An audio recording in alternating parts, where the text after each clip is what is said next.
Good morning dear students. आज का topic है अपना वायरस विषाणु, जो कि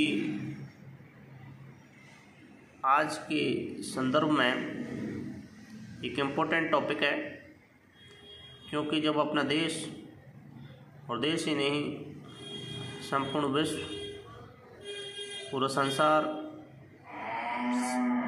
जब वायरस की बीमारी से गुजर रहा है, अतः विषाणु के बारे में सामान्य बातें आना बहुत ज़रूरी है।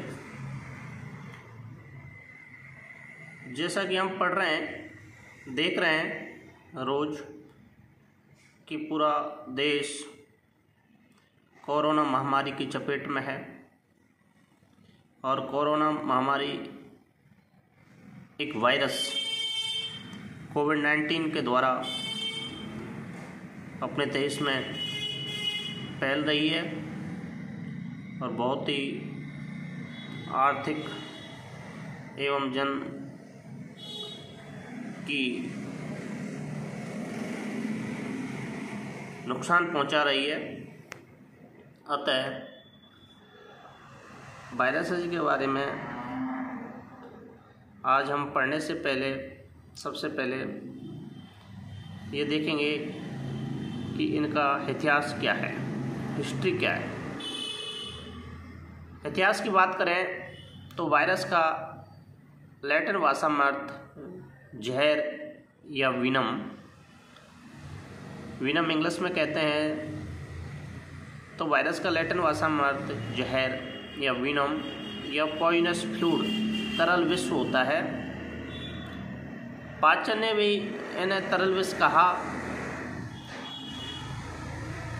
टीएमवी टोबैको मोज़ेक वायरस सर्वप्रथम खोजा गया वायरस है, जो कि केवल तंबाकू पर ही रोग फैलाता है, और वो भी तंबाकू की पत्तियों पर रोग फैलाकर उस पादप को नष्ट कर देता है।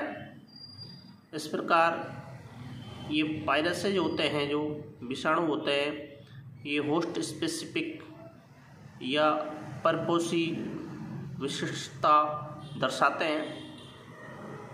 सर्वप्रथम एडोल्फ मेयर ने इनका अध्ययन किया तथा इन्हें संक्रमित रस रोग बताया।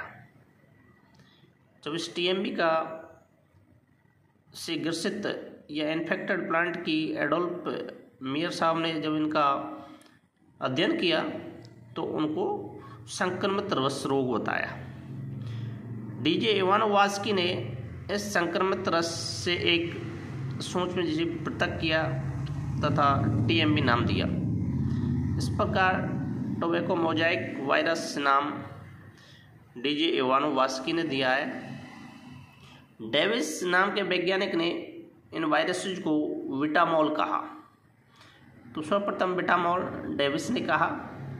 एमडब्ल्यू वेंजरिंग ने इसे संक्रामक जीवित रस कहा। Contagium vivum fluidum infectious living fluid, ये बहुत एग्जाम्स में पूछा जाता है। इसको ध्यान रखना बहुत ज़रूरी है कि कॉन्टेजियम वाइवम फ्लूइडम किसने कहा, संक्रामक जीवित रस वायरसेज को किसने कहा, एमडब्ल्यू वेंजरिंग ने। स्टैनले ने सर्वप्रथम टीएमवी को क्रिस्टलीकृत किया, जिसके लिए इनको नोबेल प्राइज भी दिया गया। इस प्रकार हम इन वायरसों का क्रिस्टल फॉर्म में भी ला सकते हैं। ये इनका इम्पोर्टेंट अवार्ड करेक्टर्स है कि इनको क्रिस्टलीकृत किया जा सकता है, क्रिस्टल फॉर्म्स में लाया जा सकता है। बावेन एवं पायरी ने टीएमवी कणों की रासायनिक प्रकृति का अध्ययन किया एवं इन्हें न्यूक्लियोप्रोटीन कहा। इन दोनों साइंटिस्टों ने इस टीएमवी की टोबैको मोज़ेक वायरस की जो पार्टिकल्स हैं या कणों की जो रासायनिक प्रकृति का अध्ययन किया है और सर्वप्रथम बताया है कि ये वायरस हैं वो न्यूक्लियोप्रोटीन के बने होते हैं। तो बावेन एवं पायरी ने इन टीएमबी कणों के केमिकल नेचर का पता किया तथा इन्हें न्यूक्लियोप्रोटीन से बना हुआ बताया गया। गिगेर एवं श्रेमन ने इन टीएमबी के इस संक्रामक भाग से जो इन्फेक्शियस भाग है टोबैको का, उससे आरएनए की खोज की। फ्रैंकलिन एवं पायरे ने भी इस टीएमबी के भाग से आरएनए की खोज की है। विषाणु के अध्ययन को या वायरसेज के अध्ययन को अपन वायरोलॉजी कहते हैं। इनको एक्यारियोटा वर्ग में रखा गया है। एक्यारियोटा वर्ग में उन जीवों को रखते हैं जिनमें कि केंद्रक का अभाव होता है। इस प्रकार वायरसों में न्यूक्लियस का अभाव पाया जाता है या न्यूक्लियस नहीं पाया जाता है, इसलिए इनको एक्यारियोटा वर्ग में रखा गया है। विषाणुओं के करैक्टरिस्टिक्स की बात करें तो वायरसेज होते हैं ये अति सूक्ष्म, बहुत छोटे एक्वस के जीव होते हैं, बहुत छोटे, जिनको अपन नेक्ड आई से, नग्न आंखों से नहीं देख सकते हैं, और एक्वस के ये जीव होते हैं एवं इनका आकार बहुत छोटा, जिसको अपन नैनोमीटर में नापते हैं। जनरली 200 नैनोमीटर से छोटे वायरसेज होते हैं सारे। ये अविकल्पी एवं अंत्यकोश के जीव हैं। अविकल्पी मतलब ये होस्ट स्पेसिफिक होते हैं। ये इनके पास ज़्यादा विकल्प नहीं होते हैं। जैसे प्लांट वायरसेज हैं वो प्लांट्स पर ही इन्फेक्शन करेंगे, और जैसे टोबैको मोज़ेक वायरस है वो केवल टोबैको पर ही, तंबाकू पर ही अपना इन्फेक्शन करता है।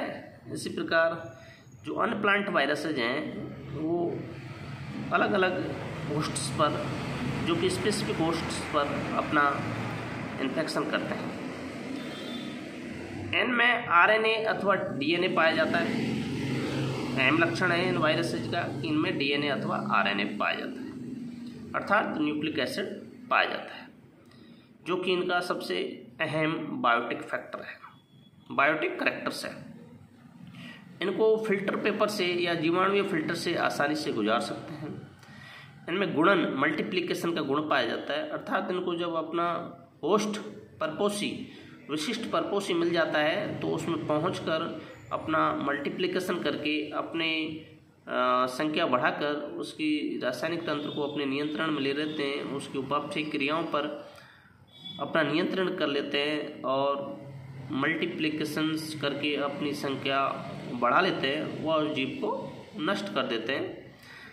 इस प्रकार ये वायरसेज के मेन लक्षण हैं कि ये छोटे होते हैं, अकोश के होते हैं, नेक्ड आई से नहीं देख सकते, अविकल्पी अंत्यकोश के होते हैं, न्यूक्लिक एसिड्स पाया जाता है, जीवाणुवीय फिल्टर पेपर से गुजार सकते हैं, गुणन का विशिष्ट गुण पाया जाता है। ये इन वायरसों के सामान्य लक्षण हैं। इनके जैविक व अजैविक लक्षणों की बात करें तो अजैविक लक्षणों में जीव द्रव्य प्रोटोप्लाज्म एब्सेंट होता है, एंजाइम सिस्टम, एंजाइम तंत्र अनुपस्थित होता है, रेस्पिरेशन भी अनुपस्थित होता है, एवं इनका क्रिस्टलीकरण किया जा सकता है। जैसे कि मैंने पहले ही बता दिया, सबसे पहले स्टेनले ने, इनका नाम के साइंटिस्ट ने इनका सर्वप्रथम क्रिस्टलीकरण किया है। इस प्रकार इनको क्रिस्टलीकृत किया जा सकता है, जो कि इनका ये अबायोटिक करैक्टर्स है। संवर्धन माध्यम में भी ये वृद्धि नहीं करते हैं, कल्चर मीडिया में ये वृद्धि नहीं करते हैं, अर्थात मल्टीप्लिकेशन नहीं करते हैं। ये परपोसी कोशिका के बाहर निष्क्रिय रहते हैं। ये पैसिव फॉर्म में, इनएक्टिव फॉर्म में सालों साल पड़े रहते हैं, लेकिन जब इनको उचित पोषी मिल जाता है फेवरेबल कंडीशंस में, अनुकूल परिस्थितियों में, तो ये अपना मल्टीप्लिकेशन, अपना गुणन प्रारंभ कर देते हैं एवं इन्फेक्शन प्रारंभ कर देते हैं। अबायोटिक करैक्टर्स में यह है कि ये स्वोत्प्रेरक, ऑटोकैटालिक, कैटालाइटिक भी होते हैं। जैविक लक्षणों की बात करें तो इनमें न्यूक्लिक एसिड जो कि डीएनए अथवा आरएनए के रूप में होता है, उपस्थित होता है। मेनली प्लांट वायरसेज में आरएनए पाया जाता है और एनिमल वायरसेज में मुख्य रूप से डीएनए प्रेजेंट होता है। दोनों न्यूक्लिक एसिड डीएनए अथवा आरएनए एक साथ नहीं मिलते हैं। ये परपोषी में गुणन कर सकते हैं, अर्थात मैंने बताया कि पहले ही कि बायोटिक कैरेक्टर्स में कि अपनी ये इसके बायोटिक कैरेक्टर्स है कि ये गुणन कर सकते हैं, एंटीजेनिक गुण पाए जाते हैं, म्यूटेशन शो करते हैं, परपोषी विशिष्टता दर्शाते हैं, अर्थात होस्ट स्पेसिफिक होते हैं। इसका मतलब ये है कि हर एक बार जो वायरस हैं वो हर एक प्लांट्स पर या एनिमल्स पर रोग नहीं फैला सकते हैं, वो उनके उचित पोषी पर ही रोग फैलाते हैं। इस प्रकार इस वायरस के इन लक्षणों के आधार पर, जो कि दोनों लक्षण अपन ने पढ़े हैं, बायोटिक और अबायोटिक कैरेक्टर्स, इनके आधार पर आप ये कह सकते हैं कि वायरसेज सजीव व निर्जीव की, लिविंग और नॉन लिविंग की विचिक कड़ी है, संयोजक कड़ी है, योजक कड़ी है। इस प्रकार वायरसेज को जैविक एवं अजैविक के बीच की कनेक्टिव लिंक कहा जाता है। ठीक है, यहाँ से आगे का टॉपिक जो कि क्लासिफिकेशन पे होगा वो अपन कल पढ़ेंगे। धन्यवाद।